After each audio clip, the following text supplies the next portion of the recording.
étrangers nous sont à la Kinshasa et puis dans la ville nous sommes dans la mission et si nous sommes exigés de se facture normalisée facile on peut permettre d'être missionnaire nous sommes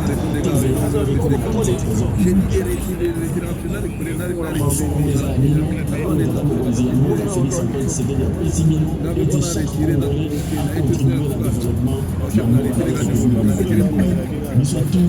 exigés l'entreprise sa facture normalisée. Vouloir vous rapprocher de l'espace aménagé, s'il vous plaît.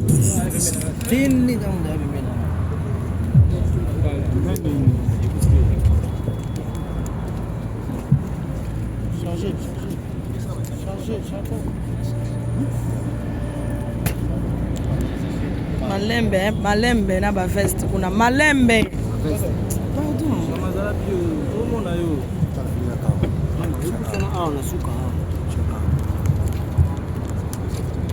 Alors, bon après-midi à tout le monde.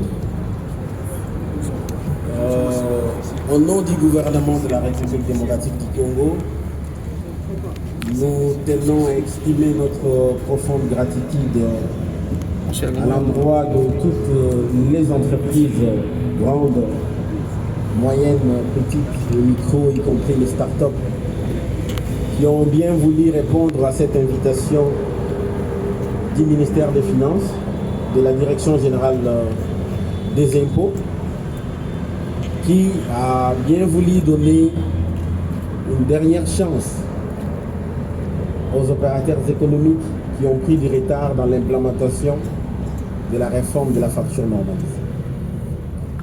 Comme vous pouvez l'imaginer, la TVA est dans beaucoup de pays le premier impôt qui aide le gouvernement à mobiliser les ressources pour financer les politiques publiques. Et que depuis les années 2010-2012 où cette réforme de la TVA a été implémentée, nous avions pris du retard sur les conditions de forme de la TVA. La magie de la TVA réside dans la facture. Une facture qui n'est pas normalisée et traçable est un handicap pour la mobilisation de cet impôt. C'est ce que nous avons pu constater depuis 2012 jusqu'à ce jour. Pour répondre à ces défis, les différents gouvernements qui nous ont précédés ont initié cette réforme de la facture normalisée, je crois, depuis 2017. Et nous avons eu la chance de consolider cette réforme qui a été opérationnalisée depuis le 1er août 2025 avec une période de sensibilisation qui a permis aux entreprises et à CGT, à la TVA, de s'approcher de la Direction générale des impôts pour des informations, l'homologation de leur système de facturation, mais également l'acquisition de dispositifs électroniques fiscaux devant permettre à l'émission de la facture normalisée. Après cette période, la réforme de la facture normalisée a été rendue obligatoire le 1er décembre 2025.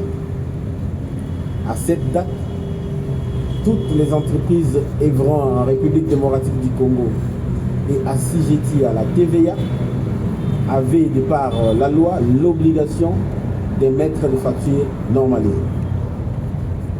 Et le gouvernement était en droit d'appliquer les mesures prévues dans la loi en imposant des sanctions aux entreprises qui ne se conformaient pas à la loi. Parce que son Excellence, Monsieur le Président de la République, chef de l'État, son Excellence Félix Antoine Tshisekedi Tshilombo, est un champion du doing business et du climat des affaires, il a demandé au gouvernement d'accéder à la requête de la Fédération des entreprises du Congo et des autres organisations fêtières. Et donc, en lieu et place d'appliquer les sanctions qui étaient prévues à partir du 1er décembre, nous avons accédé à la requête de ces organisations pour accorder un moratoire de 2 mois qui était sollicité. À l'issue du moratoire, qui devrait s'achever en janvier 2026, le février, ces organisations fêtières ont encore sollicité la mise en place d'une commission bipartisane devront regrouper les gouvernements à travers et tous ces services en face les organisations concernées. À l'issue d'un travail acharné réalisé entre les 2 parties, nous sommes arrivés à un accord des harmonisations et des clarifications qui ont été exigées par ces organisations.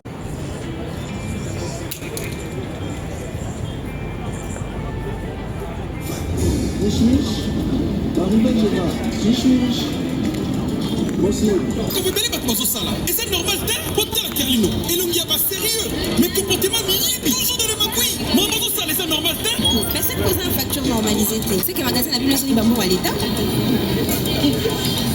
Heureusement, mais le petit de ma solo, aïe, que magasin, ils ont payé ma client ma facture normalisée. On a passé en ordre dans l'État. Mais le sérieux. Responsable de magasin, supermarché et tous les opérateurs assujettis à la TVA à partir du 1er décembre 2025, l'émission de la fin.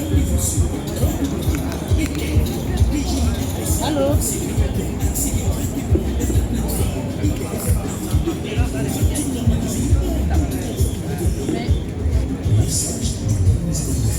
Hier, on avait dit que ça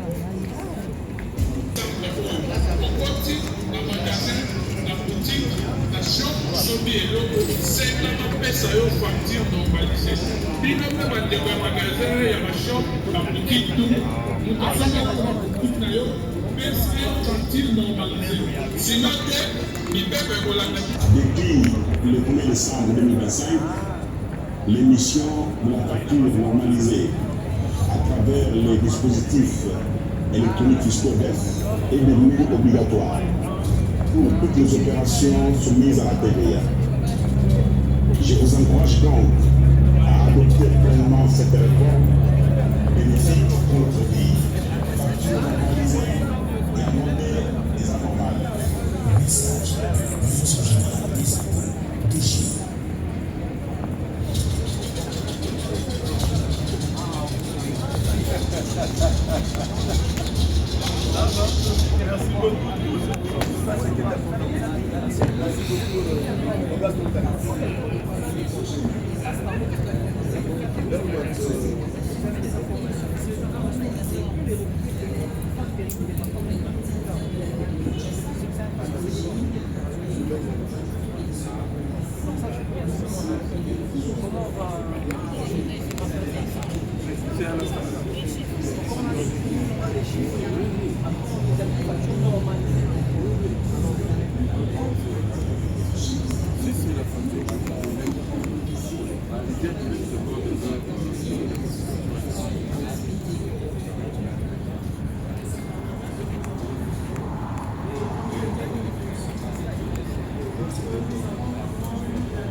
message de direction générale des affaires DG.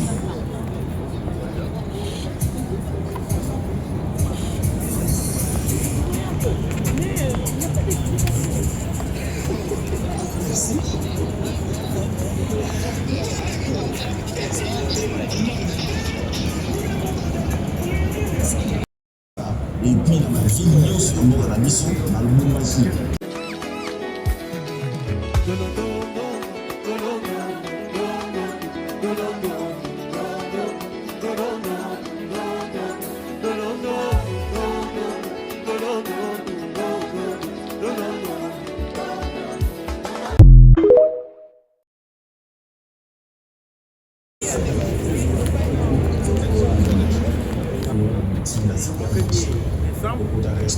Nous avons rendu 2025, nous avons rendu la facture normalisée obligatoire. Et puis nous avons été saisis par la Fédération des entreprises et des autres organisations bancaires pour demander un moratoire.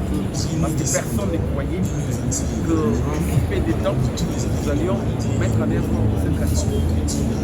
Et dans la droite ligne de la vision du connaissance de la nous avons mis en place un cadre de concertation avec les organisations.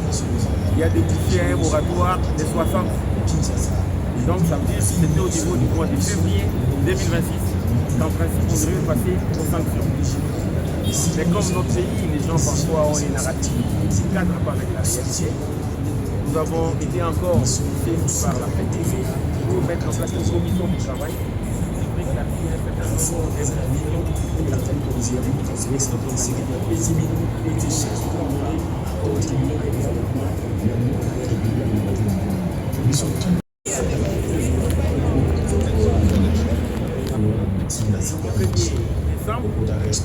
Nous avons rendu 2025, nous avons rendu la facture normalisée obligatoire. Et puis nous avons été saisis par la Fédération des entreprises et des autres organisations bancaires pour demander un moratoire. Parce que personne ne croyait qu'en fait des temps, nous allions mettre en œuvre cette question. Et dans la droite ligne de la vision du connaissance de la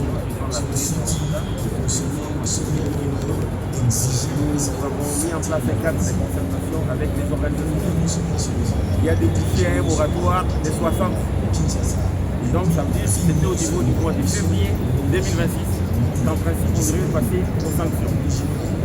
Mais comme notre pays, les gens parfois ont les narratifs qui ne cadrent pas avec la réalité, nous avons été encore sollicités par la FEDEC pour mettre en place une commission de travail.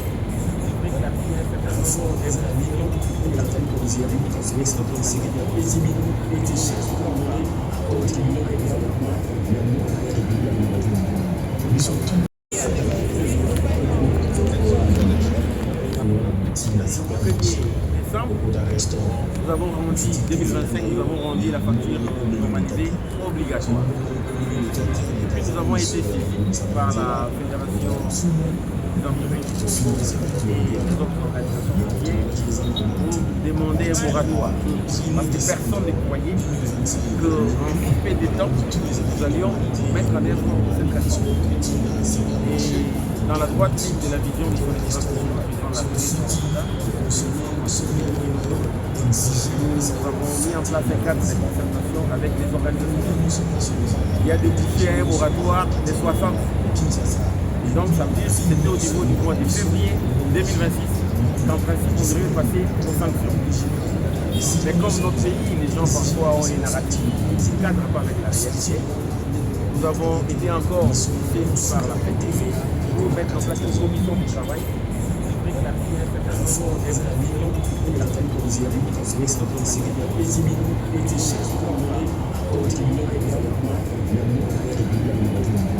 Ici,